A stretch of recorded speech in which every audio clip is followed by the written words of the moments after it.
Mesdames et messieurs, bonjour, membres du jury, bonjour. Je vais savourer ce moment, je vais vous admirer un temps, parce que j'ai le temps.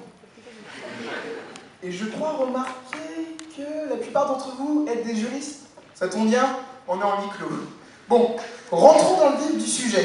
Le docteur en droit peut-il résoudre tous les maux? Nous allons scinder ce sujet en deux grandes parties, pour un développement long et ennuyeux. Première grande partie, le docteur en droit, maître des mots. Voilà, c'est celui qui, c'est celui qui définit les termes, qui définit les notions. Et deuxième grande partie, totalement différente, le docteur en droit, maître des mots. C'est celui qui en mesure les problèmes qui incombent à la société et qui finalement lui incombent aussi. Alors permettez-moi, par une démo, de vous montrer en deux mots qu'il faut mettre des mots sur ce mémo, même si, et évitons le pire des mots, il ne faut pas fermer le point, puisque fermer le point ne résout point les mots.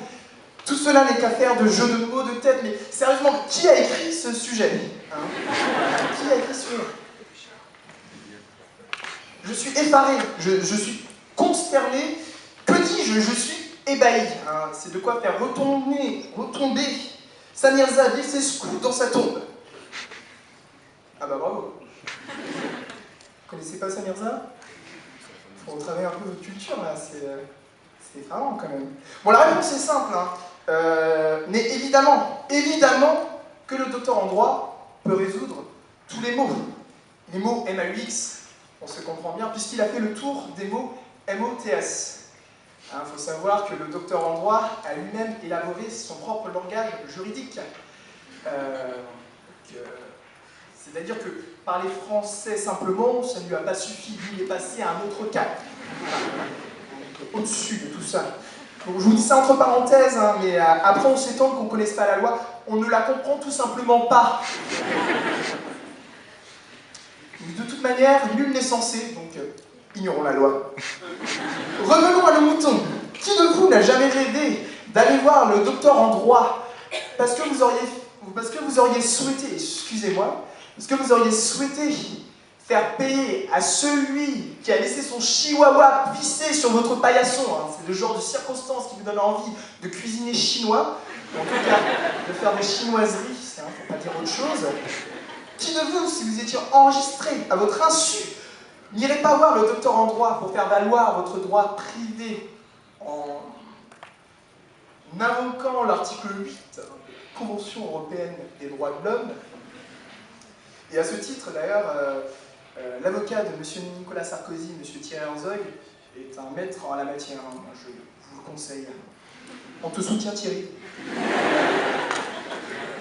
Cela est valable pour tout, que ce soit de l'affaire des pains au chocolat aux atrocités les plus immondes, de l'histoire du lancer de nain à la tartine qui tombe toujours du côté du beurre. Mais pourquoi est-ce que cette fichue tartine, est-ce qu'elle a le droit, déjà cette fichue tartine, de tomber toujours du côté du beurre? Le docteur en droit peut vous répondre à ce genre de questions, puisqu'il a la réponse à tout. Et je me souviens d'une citation qui fait « Mon cabinet est ouvert en toute heure. Viens, viens. Non. Non, n'aie pas peur, viens voir le docteur. »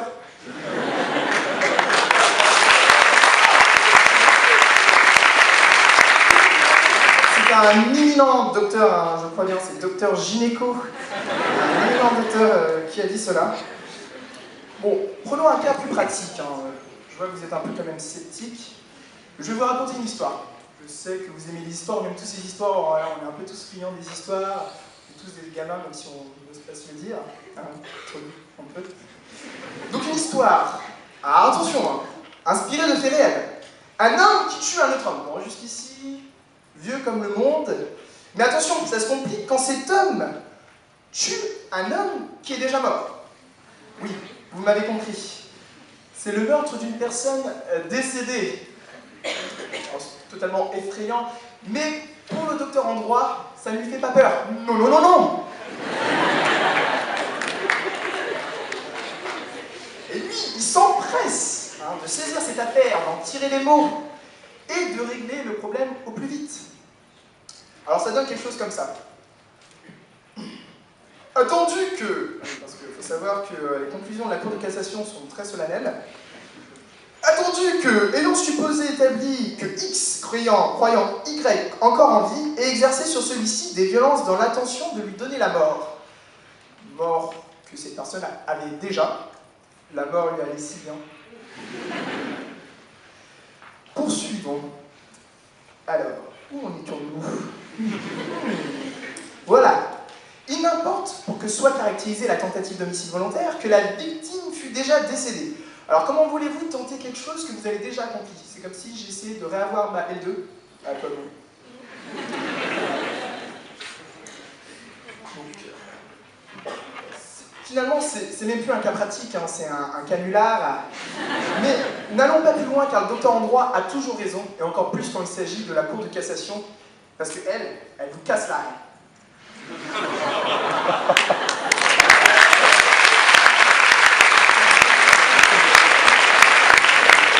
Mais le docteur en droit, c'est aussi celui qui précise les termes, qui les affine, qui les peaufine, tellement bien d'ailleurs qu'il en revient aux termes étymologiques, même au latin. C'est-à-dire que quand je vous dis nemo auditur, propriam, turpitudinem, allegans, vous me répondez quoi? Et moi je vous réponds que nul ne peut se prévaloir, alors que la fait ensemble, nul ne peut se prévaloir de sa propre turpitude. Merci à vous pour votre participation.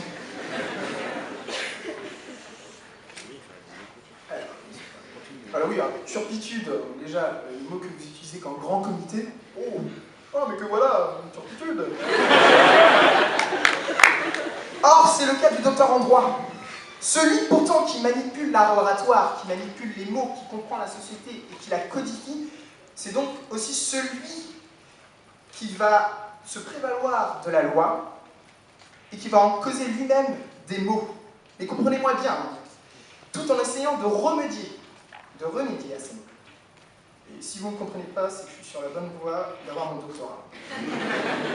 C'est l'exemple type de ce médecin, malgré lui, qui va traiter le malade imaginaire.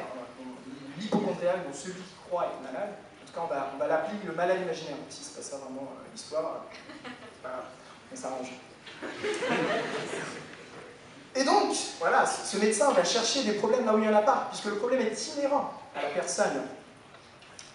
Et ce malade imaginaire, c'est notre société. Et le docteur en droit peut toujours dire « ça vous gratouille, ça vous chatouille », cela revient au même. In fine, pour finir quand même en tant que juriste, bon, revenons à nos français, la langue de Molière, et prenons le cas de notre malade imaginaire. Presque tous les hommes meurent de leur remède et non pas de leur maladie.